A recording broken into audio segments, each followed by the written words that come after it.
Good morning students. आज हम लोग जो आपका नेक्स्ट टॉपिक है that is the nucleus. It is discovered by Anton van Leeuwenhoek. ठीक है, आरबीसी सेल में, फिश के आरबीसी सेल में इसको फर्स्ट टाइम रिपोर्ट किया था साइंटिस्ट ने। It occurs in all kind of eukaryotic and prokaryotic cells. ठीक है, तो यूक्रियोट्स में मेम्ब्रेन बाउंड होता है एंड प्रोक्रियोटिक सेल में ये सर्कुलर डीएनए होता है, सिर्फ मेम्ब्रेन इज एब्सेंट। ठीक है, पोजीशन की बात करें तो जनरली सेंटर में प्रेजेंट होता है, लेकिन जो अलग अलग सेल्स हैं पेरिफेरी में भी हो सकता है। It depends on the type of the cell.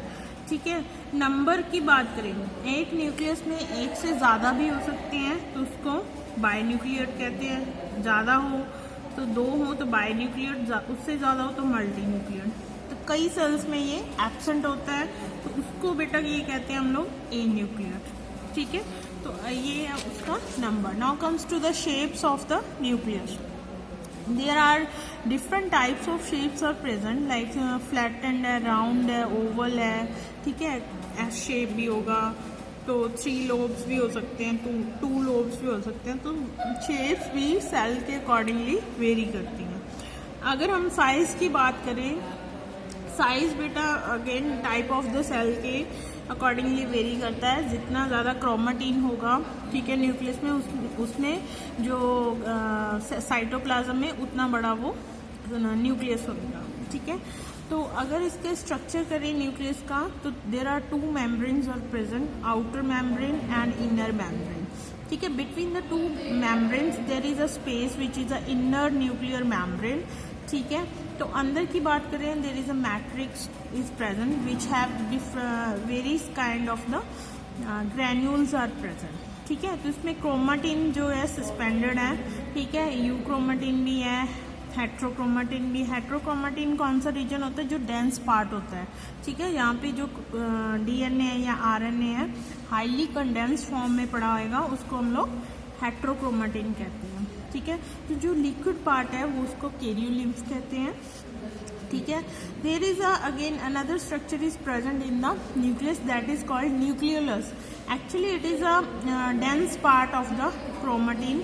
ठीक है, which is plus granules, proteins. ठीक है, and enzymes are together form the dark region of the nucleus, तो उसको हम लोग न्यूक्लियोलस कहते हैं। ठीक है, तो न्यूक्लियर इन्वेल्व की बात करें तो इसका स्ट्रक्चर आपने करना है फिगर 3। इसमें क्या है बेटा, आउटर मेम्ब्रेन है जो वो राइबोसोम्स के साथ अटैच होती है। इनर मेम्ब्रेन है जो fibrous lamina is present towards the inner membrane. तो जो इनर मेम्ब्रेन और आउटर मेम्ब्रेन के बीच का स्पेस है that is 100 to 300 angstrom thick. ठीक है, तो ये इसमें क्या, पोर्स आर प्रेजेंट। पोर्स क्या है, पोर कॉम्प्लेक्स भी बोलते हैं। ठीक है, then outer region and inner region को जो कम्युनिकेट करते हैं। ठीक है, तो ये इसकी परमेबिलिटी है जो मेम्ब्रेन की, वो क्या है, इंक्रीज कर देते हैं। ठीक है जी, नेक्स्ट आ जाता है chemical composition of the membrane. इसमें बेटा जो प्रोटीन्स हैं वो 59 to 75% है, लिपिड्स है 35% है, फ्रॉम 17 to 35% रेंज है। कार्बोहाइड्रेट्स लो कंसनट्रेशंस है कार्बोहाइड्रेट्स की, एंड वेरी और high concentration of various kinds of enzymes are also present, specially ATPase। ठीक है, which is a energy unit of the cell. ठीक है, now comes to the origin. Origin यही है कि एक तो नए जो मेम्ब्रेन है जो वो नए पार्टिकल्स से सिंथेसाइज हो रही है। ये सब जो पड़े थे साइटोप्लाज्म में अरेंज हो जाएंगे, then they form the nuclear membrane. Now comes to the last point of this functions. Functions में क्या है, एक तो ये 2 वे कम्युनिकेशन है between the cytoplasm and the nucleus. ठीक है, दोनों का जो मटेरियल है वो ट्रांसफर कर रहा है। सेकंड जो फंक्शन है इसका that is a defence purpose. जो क्रोमेटिन मटेरियल है उसको ये बांध के रखता है, एक पोजीशन पे रखता है, प्लस उसको क्या है बेटा, डिफेंस प्रोवाइड करता है। आगे माइक्रोट्यूब्यूल ऑर्गेनाइजेशन सेंटर, जो उसका इनर स्ट्रक्चर है, फ्रेमवर्क है, माइक्रोफिलामेंट्स है या माइक्रोट्यूब्यूल्स, उसको भी क्या है, ऑर्गेनाइज करके रखता है, एक जगह पे अटैचमेंट प्रोवाइड करता है क्रोमेटिन को। ठीक है, ये इसके सारे क्या है बेटा, प्रोटीन सिंथेसिस भी होती है इसमें। तो ये सारे मेन फंक्शंस हैं। Now comes to the second type of structure of the nucleus, that is a nucleolus. Actually it is a dense area or darkly stained area of the nucleus which is called a nucleolus. ठीक है, तो ज़्यादातर ये जो heterochromatin है, अभी मैंने heterochromatin बताया, it is a dense part of the chromosomes. ठीक है, जो स्टेन करने के बाद वो डार्क स्टेन्ड होते हैं, तो उसके पास ही ये जो है न्यूक्लियस है, उसी के पास रहता है। तो that is a position of the nucleus. ठीक है, साइज जो प्रोटीन सिंथेसिस में ज़्यादा एक्टिव हैं सेल्स, उसमें क्या है, इसका साइज बड़ा होएगा, और जो कम एक्टिव है उसमें ये इसका साइज कम होएगा। ठीक है, इवन जो जहाँ पे प्रोटीन सिंथेसिस नहीं हो रही जौन से सेल्स में, उसमें ये एब्सेंट भी हो सकता है। तो नंबर जो है, एक न्यूक्लियस में एक ही न्यूक्लियोलस होता है।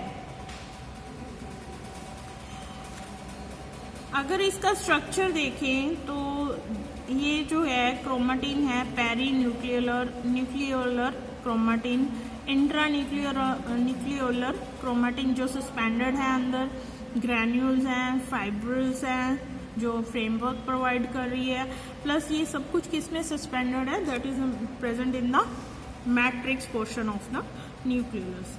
अगर इसकी केमिकल कॉम्पोजिशन की बात करें तो उसमें बेटा nucleolar RNA is present, proteins हैं, ठीक है, 70 to 80%, काफ़ी ज़्यादा पार्ट कर रहे हैं ये, एंजाइम्स हैं, ठीक है, तो DNA and DNA is 7 to 10% जो प्रेजेंट है। ठीक है, तो ओरिजिन की बात करें, ओरिजिन में बेटा ये जो क्रोमोसोम्स होते हैं उसमें एक रीजन होता है NOR। ठीक है, NOR रीजन से ये माना गया है कि ओरिजिनेट हो सकती है। और कहाँ से एक थ्योरी कह रही है कि फ्रॉम द क्रोमोसेंटर, क्रोमोसेंटर भी प्रेजेंट होता है जो क्रोमोसोम्स होते हैं उसमें। ठीक है, जो इंटरफेस, जो सेल डिवीजन का फेस होता है, इंटरफेस, उसमें जो न्यूक्लियस होता है, उसमें जो क्रोमोसोम्स हैं, उसमें आगे फर्दर क्रोमोसेंटर है, उससे ये अराइज हो रहा है न्यूक्लियोलस। ठीक है, नाउ फंक्शन मेनली ये बायोजेनेसिस, क्या, synthesis of ribosomal RNA and ribosomal सब यूनिट्स में हेल्पफुल है। फिर सेल डिवीजन के भी आगे हेल्पफुल है, उसमें भी पार्टिसिपेट करता है, स्पिंडल फॉर्मेशन में। ठीक है, आगे जो है ट्रांसपोर्ट करता है between the nuclear and cytoplasm.